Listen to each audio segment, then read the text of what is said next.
गोबांथार एमसिएलएफोर दिनै दावबायसा बर' दिनै खाम्फा बरगयारि आरो सोरबा सोरबाया दिनै माने बिपिएफआव हाबनो रायलायगासिनो दं बेबादि अबस्था जानानै दं आरोखि दा एमएलए इलेक्शननि उनावहाय इउपिपिएल होननाय खुनु जिनिसानो थानाय नङा ताजमहल एसएनजी जालामिला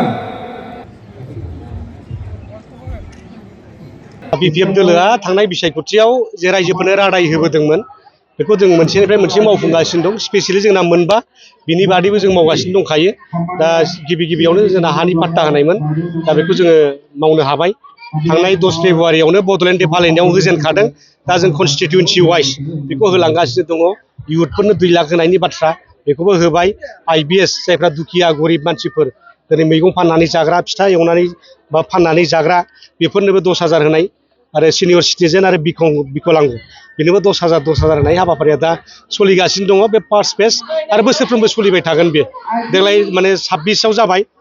27आव जागोन 28आव जागोन 29 30 बे बोसोरबायाव जालांबाय थागोन बिदिनो फारि फारि जोङो मावलांबाय थागोन बिथांमोना गावनि राजखान्थिजों बिपिएफनि गोजानाव लादों बेवहाय माने बुंनांगौ जेबो बाथ्रा गैया दिनै नायगोन नोंथांमोना लिस्टखौ चेक खालाम बे जायफ्रा माने इयुथ्सफ्रा जायफ्रा माने सिनियर सिटिजेनफोर बिकलांगफोर दिनै खुनु जों बासियाखै जायफ्रा माने बेनि थाखाय इलिजिबल बिसोरनो होनाय जादों बे खुनु माने डिसक्रिमिनेसन खालामनायनि बाथ्रा गैया जायफ्रा फिट बेनि थाखाय बे आसनिनि थाखाय बेनोनो होनाय जादों बिथांमोना अपोजिसन हिसाबै बायदिसिना बुंगोन जोंहा बेहाय माने खुनु बुंनांगौ गैया सैमा थाबायोब्ला माने मैदेरा थाबायोब्ला सैमा सोंद्लाबायो होननाय बायदि मोनसे बाथ्रासो बे इउपिपिएलनि लाइमोन गांखंनि आफादगिरि राकेश ब्रह्मआ बुंदों जे बिपिएफनि मोनबा गोरोन्थियानो जाबाय सावथाल आरो बर'नि गेजेराव मोनसे दाङा बाजिनि गोरोन्थि आरो एसटि फोनायनि गोरोन्थि आरो बेबायदिनो बेयाव अभियोगफोर मा बुङो दा बेवहाय होनदों सोरनोबा एसटि होनो हानाय मानाय बे क्षमताया up to gov of India Assam गभर्नमेन्टआबो हाया बेखौ जा जों एनअसि हरनो हायो दा एनअसिखौ जों हरदों आरो आसाम गभर्नमेन्टआबो होनो हाया बेखौ जास्ट टेबल खालामदों क्लासिफिकेसन खालामदों दा क्लासिफिकेसननि इन्डिया गभर्नमेन्टआव गैया जास्ट बे ओरैनो माने जे गावसिनि खामानिखौ मावदों जोंहा बिटिसिनिया बिटिसिनि खामानिखौ मावदों आसाम गभर्नमेन्टआ आसाम गभर्नमेन्टनिखौ मावदों बे आप टु इन्डिया गभर्नमेन्टआ मा केटेगराइज खालामना होयो बिसोरनि खोथा होनो हायोबा होगोन हायाबा होआ कनस्टिटिउसना एलाउ खालामबा होगोन कनस्टिटिउसना एलाउ खालामबाबो होआ बे आप टु इन्डिया गभर्नमेन्ट दा बेवहाय सोरनिबा सायाव दाय जाबसिननायनि खुनु बाथ्रा गैया बेवहाय दा बेखौ जेखि होना बे आप टु कनस्टिटिउसनासो थिग खालामगोन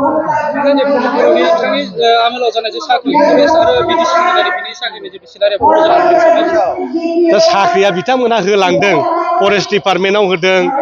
माबायावबो होदों मास्टारावबो होदों आरो माबायावबो होलांदों बिसिडिसिआवबो होलांदों दा बिथांमोननि साख्रि होनाया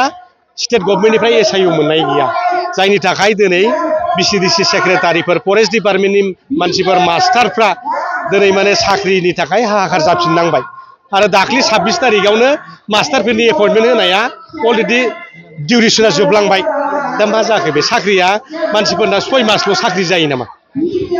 मानसिया जोङो मास्टाराबो मोनसे स्कुलाव 6 मासनि उनाव आरो बे गथ'फ्रा अंक फोरोंजानो मोनला नामा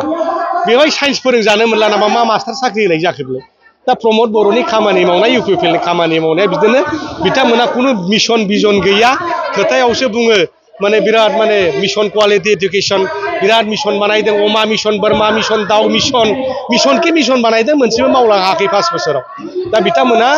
रायजोफोरनो जेबो होनो हायाखै बिनि फिथाइखौ दाख्लि बिथांमोना मोनजाबाय जायनि थाखाय रायजोफ्रा बिथांमोनखौ 12थानिफ्राय बोख्लायनानै 7थायाव दोनफैदों बिपिएफआ 17थानिफ्राय 28ता मोनहैदों बेनो फोरमान बिथांमोना जेखि होना रायजो राजाफोरनि आखायावसो रायजो राजाफ्रा गावसोरखौ मोजां मोनाखै नालाय बिपिएफनो भटआ होदों दा बेवहाय बायदिसिना बुंलाबायना राजनिति खालामनायनि टाइम गैला